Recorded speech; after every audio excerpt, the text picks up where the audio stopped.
जितिया व्रत कथा। जीवित पुत्री का व्रत इस साल 6 अक्टूबर को रखा जाएगा। इस दिन भगवान श्री गणेश, माता पार्वती और शिव जी की पूजा एवं ध्यान के बाद ऊपर बताई गई व्रत कथा भी सुननी चाहिए।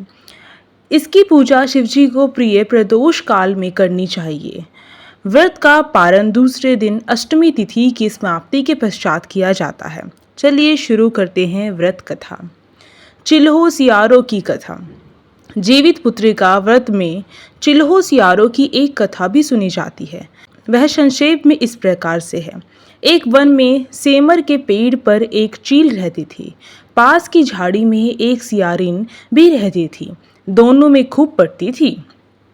चिल्हो जो कुछ भी खाने को लेकर आती उसमें से सियारिन के लिए जरूर हिस्सा रखती।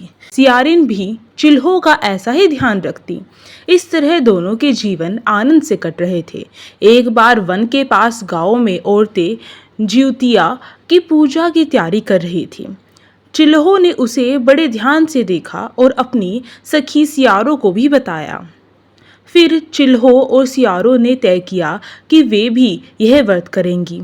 सियारों और चिल्हो ने ज्योतिया का व्रत रखा।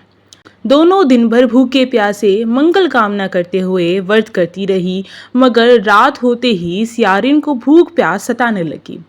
जब जबरदस्त न हुआ तो जंगल में जाके उसने मांस और हड्डी पेट भर कर खाया। चिल्हो ने हड्डी चबाने के कड़-कड़ की आवाज़ सुनी तो पूछा कि यह कैसी आवाज़ है। सियारिन ने कह दिया, बहन, भूख के मारे पेट गुड़गुड़ा रहा है, यह उसी की आवाज़ है। मगर चिल्हो को पता चल गया। उसने सियारिन को खूब लताड़ा कि जब व्रत नहीं हो सकता तो संकल्प क्यों किया। सियारिन लजा गई, पर व्रत भंग हो चुका था। चिल्हो रात भर भूखे प्यासे रहकर व्रत पूरा किया। अगले जन्म में दोनों मनुष्य रूप में राजकुमारी बनकर सगी बहनें हुई। सियारिन बड़ी बहन हुई और उसकी शादी एक राजकुमार से हुई। चिल्हो छोटी बहन हुई, उसकी शादी उसी राज्य के मंत्री पुत्र से हुई। बाद में दोनों राजा और मंत्री बने। सियारिन रानी के जो भी बच्चे होते वे मर जाते, जबकि चिल्हो के बच्चे स्वस्थ और हट्टे कट्टे रहते। इससे उसे जलन होती। उसने कभी उनका सर कटवाकर डब्बे में बंद कर दिया, पर वह शीश मिठाई बन जाती और बच्चों का बाल तक बाका न होता। बार बार उसने अपनी बहन के बच्चों और उसके पति को मारने का प्रयास किया, पर वो सफल न हो सकी। आखिरकार दैव योग से उसे भूल का आभास हुआ। उसने क्षमा मांगी और बहन के बताने पर जीवित पुत्री का व्रत विधि विधान से किया तो उसके पुत्र भी जीवित रहे। जय हो। अब सुनते हैं जीवित पुत्री का व्रत कथा दूसरी। गंधर्वों के राजकुमार का नाम जीमूत वाहन था। वे बड़े उदार और परोपकारी थे। जीमूत वाहन के पिता ने वृद्ध अवस्था में वानप्रस्थ आश्रम में जाते समय इनको राज सिंहासन पर बिठाया, किंतु इनका मन राजपाट में नहीं लगता था। वह राज्य का भार अपने भाइयों पर छोड़कर स्वयं वन में पिता की सेवा करने चले गए। वन में ही जीमूत वाहन को मलयवती नामक राजकन्या से भेंट हुई और दोनों में प्रेम हो गया। एक दिन जब वन में भ्रमण करते हुए जीमूत वाहन काफी आगे चले गए, तब उन्हें एक वृद्धा विलाप करते हुए दिखी। पूछने पर वृद्धा ने रोते हुए बताया, मैं नागवंश की स्त्री हूँ। मुझे एक ही पुत्र है। पक्षीराज गरुड़ के कोप से मुक्ति दिलाने के लिए नागों ने यह व्यवस्था की है। वे गरुड़ को प्रतिदिन भक्षण हेतु एक युवा नाग सौंपते हैं। आज मेरे पुत्र शंखचूड़ की बलि का दिन है। आज मेरे पुत्र के जीवन पर संकट है और थोड़ी देर बाद ही मैं पुत्र विहीन हो जाऊंगी। एक स्त्री के लिए इससे बड़ा दुख क्या होगा कि उसके जीते जी उसका पुत्र न रहे। जीमूत वाहन को यह सुनकर बड़ा दुख हुआ। उन्होंने उस वृद्धा को आश्वस्त करते हुए कहा, डरो मत, मैं तुम्हारे पुत्र के प्राणों की रक्षा करूंगा। आज उसके स्थान पर स्वयं मैं अपने आप को उसके लाल कपड़े में ढककर वध्यशिला पर लेटूंगा, ताकि गरुड़ मुझे खा जाए पर तुम्हारा पुत्र बच जाए।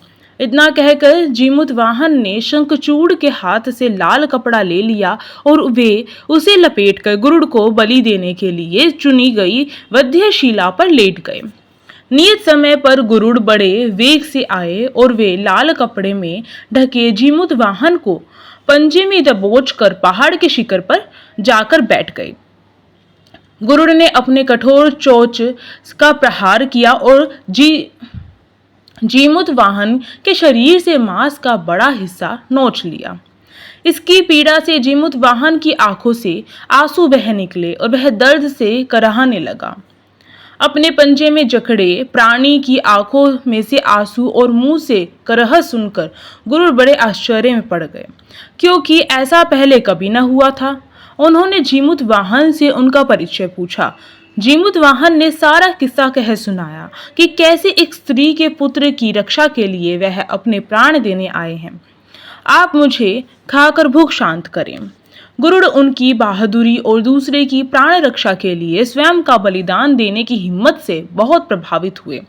उन्हें स्वयं पर पछतावा होने लगा। वह सोचने लगे कि एक यह मनुष्य है जो दूसरे के पुत्र की रक्षा के लिए स्वयं की बलि दे रहा है, और एक मैं हूँ जो देवों के संरक्षण में हूँ किंतु दूसरों की संतान की बलि ले रहा हूँ। उन्होंने जीमूतवाहन को मुक्त कर दिया। गरुड़ ने कहा, हे उत्तम मनुष्य, मैं तुम्हारी भावना और त्याग से बहुत प्रसन्न हूँ। मैंने तुम्हारे शरीर पर जो घाव किए हैं उसे ठीक कर देता हूँ। तुम अपनी प्रसन्नता के लिए मुझसे कोई वरदान मांग लो। राजा जीमूतवाहन ने कहा कि हे पक्षीराज, आप तो सर्व समर्थ हैं। यदि आप प्रसन्न हैं और वरदान देना चाहते हैं तो आप सर्पों को अपना आहार बनाना छोड़ दें। आपने अब तक जितने भी प्राण लिए हैं उन्हें जीवन प्रदान करें। गरुड़ ने सबको जीवन दान दे दिया और नागों की बलि न लेने का वरदान भी दिया। इस प्रकार जीमूतवाहन के साहस से नाग जाति की रक्षा हुई। गरुड़ ने कहा, तुम्हारी जैसी इच्छा वैसा ही होगा। हे राजा, जो स्त्री तुम्हारे इस बलिदान की कथा सुनेगी और विधि पूर्वक व्रत का पालन करेगी, उसकी संतान मृत्यु के मुख से भी निकल आएगी। तब से ही पुत्र की रक्षा हेतु जीमूतवाहन की पूजा की प्रथा शुरू हो गई। यह कथा कैलाश पर्वत पर भगवान शंकर ने माता पार्वती को सुनाई थी। जीवित पुत्रिका के दिन भगवान श्री गणेश, माता पार्वती और शिवजी की पूजा एवं ध्यान के बाद ऊपर सुनाई गई व्रत कथा भी सुननी चाहिए।